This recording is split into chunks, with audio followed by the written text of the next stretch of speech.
Бүгін Кыргыз Республикасынын Жогорку сотунун төрагасы Замирбек Базарбековдун Ысык Көл облусуна болгон иш сапары башталды. Төрага ротациядан кийин судьялардын жашоо шарты менен таанышып, иштердин өз убагында каралып жаткандыгын текшерип, сапатына көңүл бурат. Алгач Замирбек Базарбеков Балыкчы шаардык сотунда болду.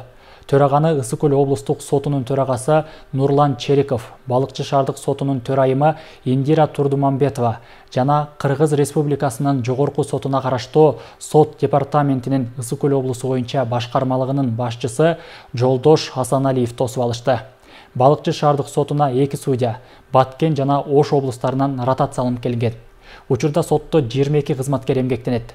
Замирбек Базарбеков Балыкчы шаардык сотунун эмгек жамааты менен жолугушуу өткөрүп, алардын көйгөйлөрүн укту. Автоматташтырылган маалымат системасы, соттор арасындагы иштерди автоматтык бөлүштүрүү жана аудио, видео жазуу программаларын иштешин карады. Ошондой эле соттук отурум залдарын, иш бөлмөлөрүн, имараттын абалдарын карап чыкты. Ротация алкагында которулуп келген айрым судьялардын турак-жай шарттары менен таанышып, андан соң Замирбек Базарбеков иш сапары менен Ысык Көл жана Түп райондорунун сотторунда, ошондой эле Каракол шаардык сотунда болду.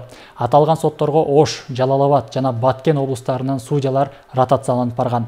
Замирбек Базарбеков ротациянын максаты орундарды алмаштыруу эмес, сот адилеттигин сапаттуу ишке ашыруу экендигин айтты. Мындан тышкары иштерди кароо сапатын жогорку деңгээлде көтөрүүнү, мыйзамдуулукту бекем сактоо менен иш алып барууга чакырды. Соттук актыларды өз убагында жазып тараптарга тапшырууну жана кабыл алынган соттук актылардын аткарылышын ар бир судья көзөмөлгө алуу жагын милдеттендирилди.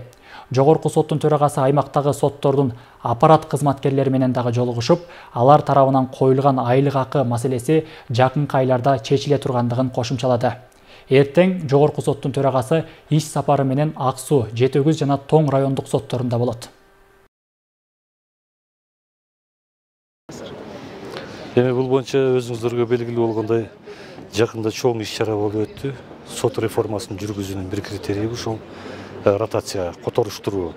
Себеби анын эң негизги максаты ушул болчу, көптөгөн биздин судьялар өзлөрүнүн туулуп өскөн жерлеринде иштеп калышкан экен. Бул жөнүндө көптөгөн сөздөр, көптөгөн съездде айтылып кетти президент тарабынан. Өз жеринде иштеген судья иштин сапатына көп карай албай калышат экен. Кызыкчылыктар болуп калат экен. Ошон үчүн ушул ротация саясатын жүргүзүп, ротация жакында бүттү. Бүгүнкү менин келип жаткан негизги максатым да ошол. Ротациянын негизинде түндүктөн түштүккө, түштүктөн түндүккө баргандардын жашоо турмушу, иштеген жумуш ордулары, иштери боюнча таанышып, билип келейин деген максат менен келдим. Анан эң негизги эле биздин Кыргыз Республикабызда, биздин сот системасында негизги максаттардын бири ушул болчу, сот реформасын толук кандуу жүргүзүү. Соттордун элдин сотторго болгон ишенимин арттыруу болчу. Соттордун эмгек маянасын көбөйтүлгөн 100%-ке. Андан кийин экинчиси болсо ошо ротация, которуштуруу деген саясий иш жүрдү эле, иш аракеттер жүрдү. Бу да бүттү. Биздин азыр алдыбызда 3-чү этап дейбизби, же болсо фаза дейбизби, 3-чүсү ушул соттордун иштеринин сапатына өтүү болот. Бул тез аранын ичинде болот. Бул ротация боюнча жыйынтыктагандан кийин соттордун иштен сапатына өтүшүн талап кылабыз. Бул өтө чоң талап болот. Жакын аранын ичинде бу да башталат. Эми көйгөйлөр абдан көп. Себеби ротациянын дагы артында көптөгөн көйгөйлөр пайда болот экен. Бул аппараттагы боюнча иштеген кызматкерлердин эмгек маянасы жөнүндө болот. Өтө төмөн. Анан алыс жактан көчүп келген, которулуп келген соттордун квартира, турак-жай маселеси өтө оор абалда болуп атат. Мына ошол маселелер абдан көп экен. Иш ордундары боюнча дагы мындай толук кандуу ыңгайлаштыруу жок экен. Ыңгайсыз жагдайлар көп экен. Биз ушулардын баарын тең карап көрдүк.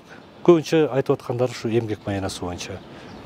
Демек, бул маселе акырындап чечилет. Бул маселе акырындап чечилет. Биздин президентибиз өзү айтып кеткен, ушу август айында Кудай буйрса, ошол эмгек маянасы өтө аз. Мисалы 3000, 5000, 6000 калган кызматкерлер бар экен. Бир мешок ундун баасы 3000 болсо, анан калганына кантип жетет, кийим кечесине кантип жетет. Мына ушул маселени чечиш керек экен. Ушундай маселелер бар. Рахмат.